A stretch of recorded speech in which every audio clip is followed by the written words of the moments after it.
பள்ளத்தில் மேயும் பறவை உருக்கொண்டு. ஆனால் எம்பெருமானோ எப்படிப்பட்டவன்? சர்வேஸ்வரன். அவனுக்கு தெரியாத விஷயங்களே கிடையாது. யார் எந்த வேடம் கொண்டு வந்தாலும் அவர்களுடைய உண்மையான நிலை என்ன என்பதை நன்றாக உணரக்கூடியவன் அந்த சர்வேஸ்வரன். அவனே தானே இங்கே கண்ணனாய் வந்து அவதரித்திருக்கிறான். ஆக வந்தது கொக்கு இல்லை, அசுரன் என்பதை உடனே தெரிந்து கொண்டான் எம்பெருமான். உடனே அந்த அசுரன் என்ன நினைத்தான்? எம்பெருமானை தன் வாயால் விழுங்கிவிட வேண்டும் என்று நினைத்தான். அதற்கு அவகாசமே கொடுக்காமல் அந்த கண்ணனானவன் என்ன செய்தான் என்றால், பள்ளத்தில் மேயும் பறவை உருக்கொண்டு கள்ளவசுரன் வருவானை தான் கண்டு புள் இதுவென்று ஒதுக்கோ வாய்க்கின்ற என்று அந்த பெரியாழ்வார் அருளி செய்துள்ளார். அதாவது அந்த வாயை பிளப்பதை நாம் நன்றாக இங்கே சேவிக்க முடியும். அதாவது அந்த கொக்கின் மேலே ஏறிக்கொண்டு அதன் வாயை கிழிக்கும் விதமாக இந்த திருக்கோலம் அமைந்துள்ளது. அந்த திருக்கோலத்திலே எம்பெருமானுக்கு அணியப்பட்டுள்ள ஆபரணங்கள் தான் எத்தனை, மாலைகள், புஷ்பங்கள் மற்றும் சிகை அலங்காரங்கள் தான் எத்தனை அழகு. அந்த எம்பெருமானுக்கு சௌரி என்று சொல்கிறோமே, அந்த எம்பெருமானுடைய குழல்களை நன்றாக வாரி அதிலே சூரிய சந்திரர்களை இட்டு, மேலும் அந்த பெருமானை நாம் மிக அழகாக சேவித்துக் கொண்டிருக்கின்றோம். இப்பொழுது அந்த நடையழகை நாம் சேவித்துக் கொண்டிருக்கின்றோம். அந்த கண்ணபிரான் அந்த கொக்கை முடிக்கும் காலத்திலே அவன் இட்டிருக்கும்படியான நடையழகை நாம் இப்பொழுது சேவித்துக் கொண்டிருக்கின்றோம். ஆண்டாள், பெரியாழ்வாருடைய திருக்குமாரத்தியான ஆண்டாளும் இந்த பகாசுரவதத்தை நன்றாகவே அனுபவித்துள்ளார். அதாவது உள்ளின் வாய் கீழ்த்தானை கொல்லாவரைக்கணை என்கிற 13வது பாசுரத்திலே அந்த கண்ணனை பற்றியும் ராமனை பற்றியும் ஒரு உயர்ந்ததாக சரித்திரம் சொல்ல வேண்டும் என்று எண்ணி பார்த்தாள். அப்பொழுது ராமனை பற்றி சொன்ன சரித்திரம் என்ன என்றால், கொல்லாவரக்கணை கிள்ளி களைந்தானே என்று எல்லாரும் ஈடுபட்டிருக்கும்படியான சரித்திரம் என்னவென்றால் ராமாவதாரத்திலே அது ராவணனை முடித்த சரித்திரம். இது அனைவரும் அறிந்தது. அதற்கு சமமாக ஒரு சரித்திரம் சொல்ல வேண்டும் என்று பார்த்தால் ஆண்டாள். உடனே கிருஷ்ணாவதாரத்திலே எத்தனையோ சரித்திரங்கள் இருக்கின்றது. ஒரு சகடாசுர வஞ்சனம் என்ன, பூதனா நிரசனம் என்ன, இன்னும் கண்டினால் விலங்கா இருந்தது என்ன, இன்னும் பாரதத்திலே அவன் கீதையை செப்பியது என்ன, எத்தனையோ வைபவங்களை விட்டுவிட்டு ஆண்டாள் எந்த வைபவத்தை முக்கியமாக தெரிவித்தாள் அந்த பாசுரத்திலே என்றால், புள்ளின் வாய் கீண்டானே. ஆக அந்த ராவண வதத்துக்கு சமமாக ஆண்டாள் எண்ணி இருந்தது இந்த புள்ளின் வாய் கீண்ட சரித்திரத்தை என்று நம் பெரியோர்கள் ஆச்சாரியர்கள் கூறுவார்கள். இப்பொழுது நேர்களே நாம் நேரடி ஒளிபரப்பை கண்டு கிடைக்கின்றோம். இந்த வைகுண்ட ஏகாதசி என்று அந்த சொர்க்கவாசல் திறந்திருப்பதை நாம் பார்க்கின்றோம். பக்தர்கள் அனைவரும் அதிலே புகுந்து வர வேண்டும் என்பதற்காக இந்த நன்னாளிலே அந்த வாசலை தாங்கள் கடக்க வேண்டும் என்பதற்காக அந்த வாசல் வழியாக லட்சக்கணக்கான பக்தர்கள் வந்து கொண்டிருக்கின்றனர். மேலே வர்ணனை ஸ்ரீ ஏபி தேவராஜன் சுவாமி தொடருவார்கள். அடியவர்கள் பலரும் சொர்க்கவாசல் வழியாக வந்து கொண்டிருப்பதை பார்த்தோம். இப்பொழுது எம்பெருமான் 8ஆம் திருநாளாக அமைந்திருக்கக்கூடிய அற்புதமான ஒரு திருக்கோலத்திலே தான் சேவை சாதித்துக் கொண்டிருக்கிறான். பட்டாபிராமன் திருக்கோலம் பட்டாபிஷிக்தனாய் அமைந்திருக்கக்கூடிய நிலை. இந்த பட்டாபிராமனை எப்படியெல்லாம் வர்ணித்து காட்டியிருக்கிறார்கள். வீற்றிருந்து ஏழுலகம் தனிக்கோல் செல்ல வீதில் சீர் என்கிற வார்த்தையை எடுத்து ஏழுலகம் தனிக்கோல் செல்ல வீற்றிருந்தருளினார் என்று தம்முடைய அற்புதமாக அமைந்திருக்கக்கூடிய பாசுரப்படி ராமாயணத்திலே பெரியவாச்சான் பிள்ளை காட்டுகிறார். ஒரு கையாலே திருவெண்கொற்ற குடையை பிடித்துக் கொண்டு ஒரு பாஸ்வத்திலே இளைய பெருமாள் எழுந்தருளியிருக்கிறார். சீதா பிராட்டி தான் இந்த எம்பெருமான் அருகிலேயே எழுந்தருளியிருக்கிறார். எம்பெருமான் திவ்யமான சத்திரத்தோடே, அதாவது அந்த குடையின் நிழலிலே எம்பெருமான் எழுந்தருளியிருக்கக்கூடிய அற்புதமான நிலையை சேவித்துக் கொண்டிருக்கிறோம். அரியணை அனுமந்தாங்கார் அங்கத நுழைவா அலைந்தா என்னும்படியான நிலை இப்பொழுது காட்சி மாறி இருக்கிறது. நமக்கு எம்பெருமான் இந்த வைகுண்ட ஏகாதசி திருக்காட்சி தன்னுடைய திவ்யமான முத்துடை தாமம் நிறைதாழ்ந்த பந்தலிலே தான் எழுந்தருளி இருக்கிறான். அற்புதமாக புண்ணியகோட்டி விமானத்தின் கீழாக புண்ணியகோட்டி விமான சாயிலே அனைவருக்கும் சேவை சாதிக்கும் முகத்தாலே தான் எழுந்தருளி இருக்கிறான். ஆயிரக்கணக்கான மக்கள் அந்த எம்பெருமானுடைய திருநாமத்தை என்று கோவிந்தனுடைய தினமல்லவா சனிக்கிழமையாக அமைந்திருக்கிறது.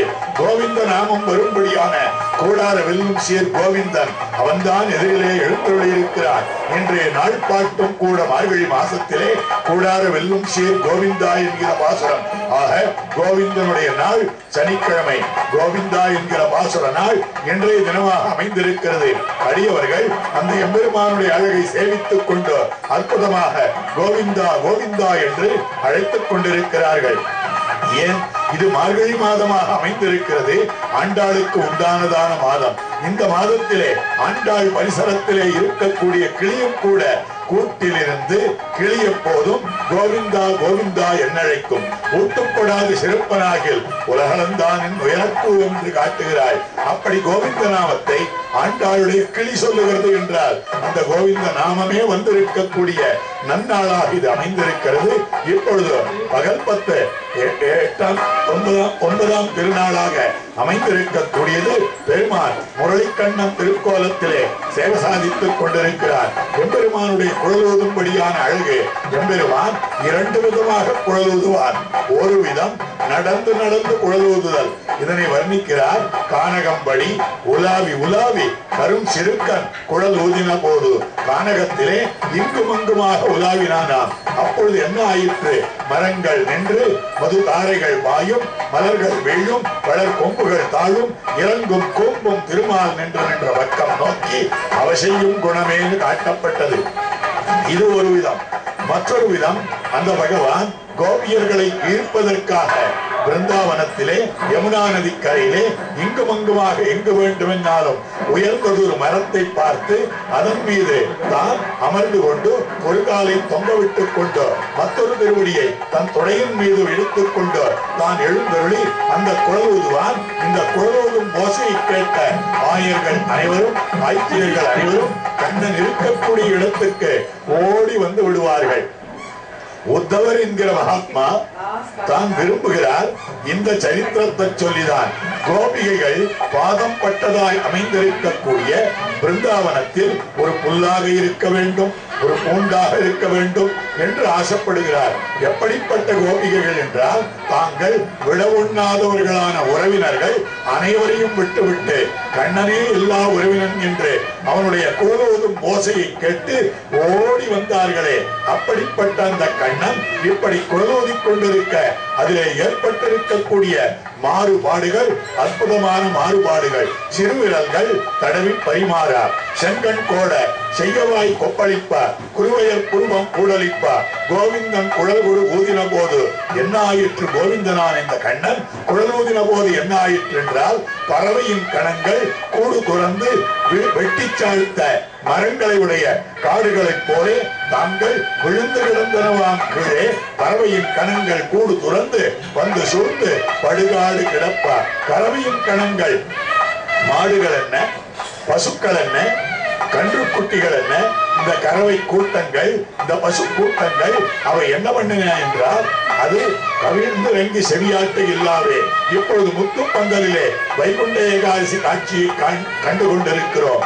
ஆக இதுதொன்றும் அதுதொன்றுமாக இன்றைய காட்சியையும் காண்கிறோம், அன்றைய காட்சியையும் காண்கிறோம். இப்படி இரண்டும் ஒருங்கே வரும்படியான நிலை. காலை வேளையிலே மாலை அணிவித்தால் காலையும் மாலையும் ஒருங்கே வந்தது என்று கூறுவார்கள். அதே போல இங்கு நமக்கு பகல் 10 இரவு 10 இரண்டுமே ஒருங்காக வந்திருக்கக்கூடிய ஒரு அற்புதமான சேவையாக அமைந்திருக்கிறது. இப்பொழுது வர்ணனையை சிறுவே டாக்டர் எம்.ஏ. வெங்கடகிருஷ்ணன் சுவாமி தொடருவார். திருவல்லிக்கேணி ஸ்ரீ பார்த்தசாரதி பெருமாள் திருக்கோவிலிலே நடைபெறுகின்ற வைகுண்ட ஏகாதசி உற்சவத்தினுடைய நேரடி ஒளிபரப்பை சேவித்துக் கொண்டிருக்கின்ற நாம் இடையிடையிலே இந்த வைகுண்ட ஏகாதசிக்கு முன்னர் நடைபெற்ற பகல் 10 உற்சவத்தினுடைய காட்சிகளையும் காண்கிறோம்.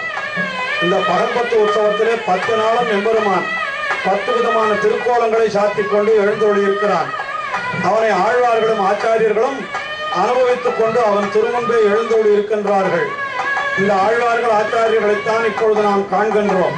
இங்கே அந்த எம்பெருமான் பகல் 10ஆம் உற்சவம், அதாவது இது நேற்றைய தினம் நடைபெற்ற நிகழ்ச்சி.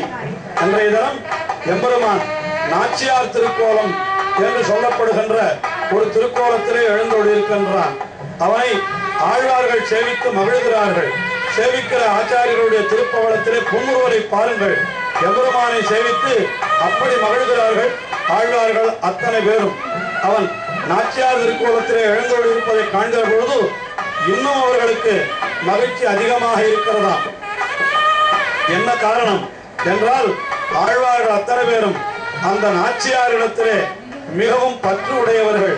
அவள் நமக்கெல்லாம் தாய் அல்லவா, உலகுக்கெல்லாம் தாயான அந்த லோக மாதாவான அந்த பிராட்டி, அவளுடைய புருஷகாரத்தாலே தான் நாம் எம்பெருமானை அணுகிறோம்.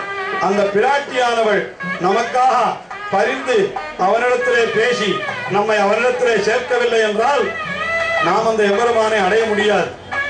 ஆனால் எம்பெருமானே அந்த பிராட்டியை போல இங்கே தான் திருக்கோலம் அணிந்து நமக்கெல்லாம் காட்சி அளிக்கிறான். இன்றைய தினம் அந்த எம்பெருமானை சேவித்தால் அந்த பிராட்டியை போலவே அழகான புடவை அணிந்து கொண்டிருக்கின்றான். அந்த பிராட்டியை போலவே திருமுடியிலே அழகான அந்த சபரி முடி, அதற்குரிய ஆபரணங்கள் அத்தை அணிந்து கொண்டிருக்கிறான். அது மட்டுமல்ல, திரு நெற்றியிலே அவனுக்கு பெண்கள் அணிந்து கொள்ளக்கூடிய அந்த தோடுகள் என்ன, அந்த மூக்கிலே அணிந்து கொள்ளக்கூடிய புல்லாக்கி என்ன, இன்னும் உண்டான ஆபரணங்கள், மூக்குத்தி முதலான அத்தனை ஆபரணங்களையும் அணிந்து கொண்டிருக்கிறான். அது மட்டுமல்ல, அந்த எம்பெருமானுடைய அந்த தாயாருடைய திரு கமலம், அதாவது எம்பெருமான் சங்கு சக்கரத்தை ஏந்தி இருப்பது போல பிராட்டி லீலா கமலத்தை ஏந்தி இருக்கிறாள் அல்லவா, அவற்றை கூட இங்கே எம்பெருமான் ஏந்தி இருப்பதாகவே நாம் பார்க்கிறோம். இப்படி எம்பெருமான் முழுவதுமாக தன்னை தாயாராகவே அலங்கரித்துக் கொண்டு அந்த பெரிய பிராட்டியாராகவே சேவை சாதிக்கிறான். இதை பற்றி பராசர பட்டருடைய அனுபவம் ரொம்ப அழகாக ஒன்று எடுத்துக்காட்டப்பட்டுள்ளது. இந்த தினத்திலேதான் பராசர பட்டர் வந்தாராம், அந்த பெருமாளை சேவித்தாராம். இது திருவரங்கம் பெரிய கோவிலிலே நடந்த நிகழ்ச்சி. அப்பொழுது பராசர பட்டரை பார்த்து பெருமாள் கேட்டாராம், என்ன சுவாமி, என்னுடைய வேகம் பொருத்தமாக இருக்கிறதா என்று கேட்டாராம். உடனே பட்டர் சொன்னாரா, எல்லாம் பொருத்தமாக இருக்கிறது. ஆடை என்ன, ஆபரணங்கள் என்ன, உன்னுடைய சௌரி முடி என்ன பார்த்தால் நாச்சியாரை போலவே தான் இருக்கிறது. ஆனாலும் அந்த நாச்சியாருடைய கருணை விழி அது உனக்கு இல்லையே என்று சொன்னாராம். உன்னுடைய கண் காட்டி கொடுத்து விட்டதே, இல்லை என்றால் நானும் கூட இங்கே வீட்டிருப்பது நம்பெருமாள் அல்ல, நம்முடைய நாச்சியார் ஸ்ரீரங்க நாச்சியார் என்றே எண்ணி இருப்பேன். ஆனால் அந்த பிராட்டிக்கே உரிய அந்த கருணை பார்வை உனக்கு இல்லை. என்னதான் இருந்தாலும் நீ புருஷன் அல்லவா, உனக்கு அந்த கருணை பார்வை கிடையாது என்பது தோன்றும்படியாக நாச்சியார் விழி உன்னாலும் விழிக்க ஒண்ணாது என்று அருளி செய்தாராம். ஆக நாச்சியார் என்றால் அவள் கருணைக்கே இலக்கணமானவள். நித்தியம் அஜ்ஞாத நிகிரகம் என்கிறார் வேதாந்த வாசிரியர். இந்த கோபம் என்பதையே ஒரு சிறிதும் அறியாதவள், அவளைப் போல தானும் இருக்க வேண்டும் என்றுதான் எம்பெருமான் பாரித்து இப்படி ஒரு திருக்கோலத்தை அவன் அணிந்து கொள்ளுகிறான். அப்படி நாச்சியார் திருக்கோலம் என்றால் அது மிகவும் பிரசித்தமானது. வைகுண்ட ஏகாதசிக்கு முதல் நாள் இந்த எல்லா வைணவ திருக்கோவில்களிலேயும் எம்பெருமானுக்கு இந்த நாச்சியார் திருக்கோலம் சமர்ப்பிக்கப்படுகிறது. அதே திருமங்கல்யம், அதாவது நாச்சியாருடைய அந்த திருமங்கல்யத்தையும் அவன் அணிந்து கொண்டிருக்கின்றான். நாச்சியாரை போலவே தோடு முதலான ஆபரணங்களையும் அவன் அணிந்து கொண்டிருக்கின்றான் என்று அத்தனையும் பார்க்கிறோம். இப்பொழுது மறுபடியும் நேரடி ஒளிபரப்பு. இத்தனை நேரம் நாம் பார்த்தது என்னவென்றால், அந்த எம்பெருமானுடைய அந்த பகல்பத்து உற்சவம் அது மீண்டும் நமக்கு காட்சி கொடுக்கிறது. பகல்பத்து உற்சவத்திலே நேற்றைய தினம் எம்பெருமான் நாச்சியார் திருக்கோலம் அணிந்து எழுந்தருளி இருந்த அந்த உற்சவத்தினுடைய ஒளிப்பதிவு அது இப்பொழுது நம் கண்முன்னே விரிகிறது. எம்பெருமான் தாயாரை போலவே அழகான கொண்டை அணிந்து அந்த கொண்டையிலே அற்புதமான ஆபரணங்களை அணிந்து கொண்டு அந்த சூரிய சந்திரர்கள் என்ன, கலிக்கத்துறா என்ன, இப்படிப்பட்ட ஆபரணங்கள், திருநெற்றிக்கட்டு இத்தனையும் அணிந்து கொண்டு அந்த பெண்களுடைய ஒய்யார நடை என்று சொல்லுவார்களே, அந்த ஒய்யார நடையும் இப்பொழுது நடக்கிறானாம். இப்படி ஆடி ஆடி அசைந்து அவன் எழுந்தருகின்ற அந்த காட்சி அதனையும் நாம் இப்பொழுது காணுகிறோம். அதாவது இந்த நாச்சியார் திருக்கோலத்திலே எம்பெருமானுக்கு திருக்கோவிலுக்குள்ளே அந்த சந்நிதி பிராகாரத்தின் உள்ளே புறப்பாடு என்கிறது நடைபெறுகிறது. அந்த புறப்பாட்டின் முடிவிலே அந்த எம்பெருமான் ஒய்யார நடை நடக்கிறார் என்பதை நாம் காணும் விதமாக அந்த எம்பெருமானை எழுந்தருளச் செய்யும் அந்த ஸ்ரீபாதம் தாங்கிகள் அவர்கள் இப்படிப்பட்ட நடையினை அந்த எம்பெருமானுக்கு அப்படி அனுகரித்து அவர்கள் காட்டுகின்றார்கள். இப்பொழுது எம்பெருமான் தன்னுடைய ஆஸ்தானத்திற்கு எழுந்தருளித்து போகிறான். எழுந்தருளி விட்டான். எம்பெருமான் நாச்சியார் திருக்கோலம் எழுந்தருளி அவருடைய அந்த திருக்கோலமும் இங்கே நாம் சேவித்து மகிழ்ந்து விட்டோம்.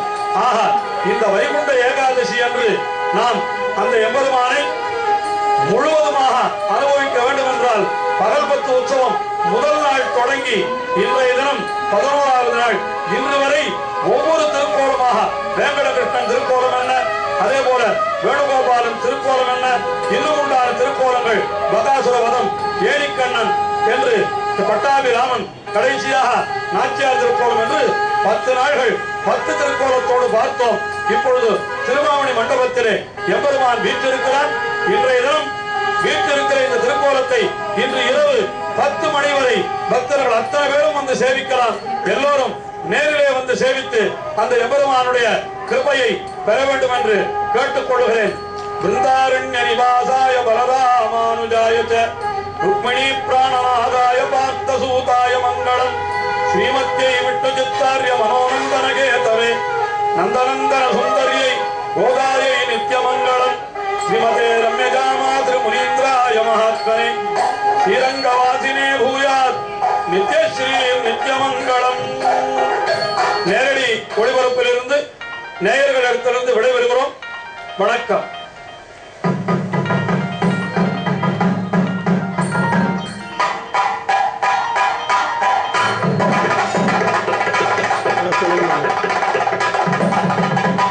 கட்டி ஆஃப் பண்ணிட்டார்.